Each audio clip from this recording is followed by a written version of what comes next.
বহুতৰে মনত এটা প্ৰশ্ন যে আমি জিএনএম এক্সাম দিম বা CW এক্সাম দিম, ইয়াৰ কাৰণে কোনবিলাক প্ৰশ্ন আহিব? বহুত টাফ প্ৰশ্ন আহিব নে বহুত সহজ প্ৰশ্ন আহিব নে অমৰ আহিব নে লিখিব লাগিব?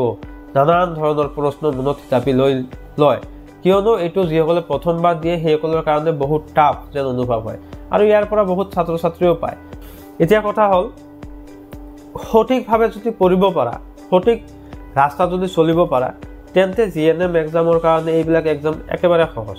ঠিক আছে, এতিয়া এইটো তোমালোকে কিতাপৰ পৰাও নিজে উপলব্ধি কৰিব নোৱাৰিবা, যিহেতু আগতে দিয়া নাই। যিসকলে দিছে সেইসকলে নিশ্চয় জানে। তো সেইকাৰণে তোমালোকে কিছুমান বস্তু ফলো কৰিব লাগিব, কমন বস্তু। তো আজিৰ ভিডিঅ'টো মই এইটোৱে ক'ব খুজিছোঁ, কোনবিলাক কিতাপ পঢ়িব লাগিব তোমালোকে এতিয়াৰ পৰা ষ্টাৰ্ট কৰিব লাগিব।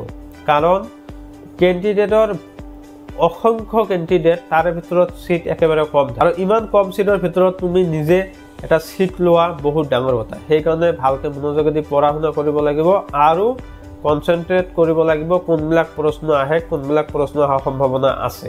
তো বলক আজিৰ ভিডিঅ'টো আৰম্ভ কৰোঁ। তো হেল্ল' গাইজ, কি খবৰ? আপোনালোকৰ আশা কৰোঁ সকলোৱে ভালে আছে। যিসকল ছাত্ৰ ছাত্ৰীয়ে মোক কমেণ্ট কৰে বা মোক ফোন কৰে বা মোৰ হোৱাটছএপ গ্ৰুপত আছা তোমালোকে, সেইসকল ছাত্ৰ ছাত্ৰীক মই কৈছোঁ, জিএনএমৰ এক্সামৰ কাৰণে কিছুমান কিতাপৰ মই লিষ্ট মই হোৱাটছএপ গ্ৰুপত দি দিম। আৰু যিসকল নতুন ল'ৰা ছোৱালী চাই আছে, চেনেলটো ছাবস্ক্ৰাইব কৰি হোৱাটছএপ গ্ৰুপটো ডিছক্ৰিপশ্যনত লিংক আছে, জইন হৈ লোৱা। তাতে মই লিষ্টটো দি দিম, তোমালোকে এইবিলাক কিতাপ কিনি পঢ়িব পাৰা বা নিজেও পঢ়িব পাৰা। এতিয়া কথা হ'ল, কিছুমান ছাত্ৰ ছাত্ৰীয়ে কিতাপ নিকিনাকৈ পৰীক্ষা কেনেকৈ দিব? সহজ বুদ্ধি, সহজ কথা। তোমালোকে 9-10ৰ 3টা কিতাপ, ইংলিছ কিতাপ কোনটো কৈছোঁ? গ্ৰামাৰৰ কথা, জেনেৰেল নলেজ, জেনেৰেল ইংলিছ। তাৰপিছত তোমালোকে মেথছ, তাৰপিছত ছায়েন্স আৰু ছ'চিয়েল ছায়েন্স, এই 4টা কিতাপ ভালকৈ পঢ়িব লাগিব 9-10ৰ।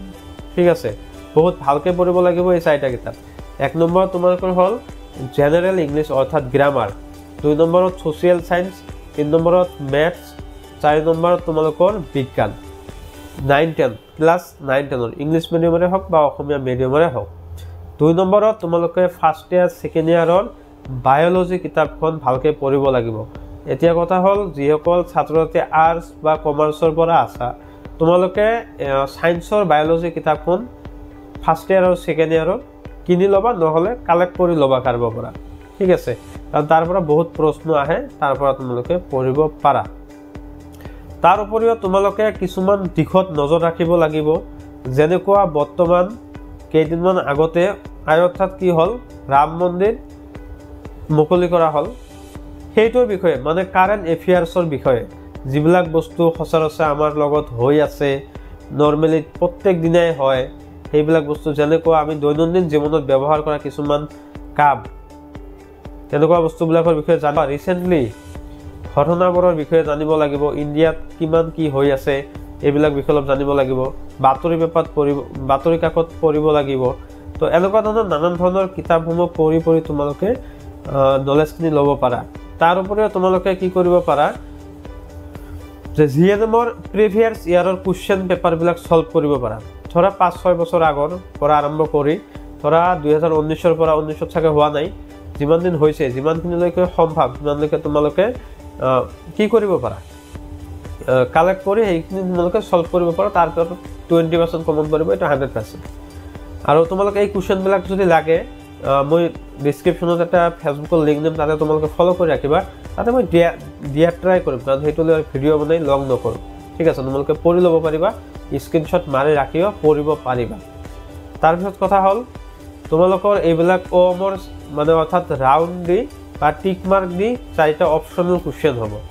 ঠিক আছে, মই চিলেবাছটো দি দিছোঁ হোৱাটছএপ গ্ৰুপত, তথাপিও মই এবাৰ কৈ দিছোঁ। জিএনএমৰ কাৰণে general English, general knowledge, current affairs, তাৰপিছত ছ'চিয়েল ছায়েন্সৰ পৰা আহিব, তাৰপিছত তোমালোকৰ গ্ৰামাৰৰ পৰা আহিব, তাৰপিছত বিজ্ঞানৰ পৰা আহিব, ফিজিক্সৰ পৰা অলপ চলপ আহিব। এই নানান ধৰণৰ বস্তুবিলাক আহে, নৰ্মেল পৰীক্ষাৰ নিচিনা আহে। তো তোমালোকে এইখিনি কৰিবলৈ ট্ৰাই কৰা।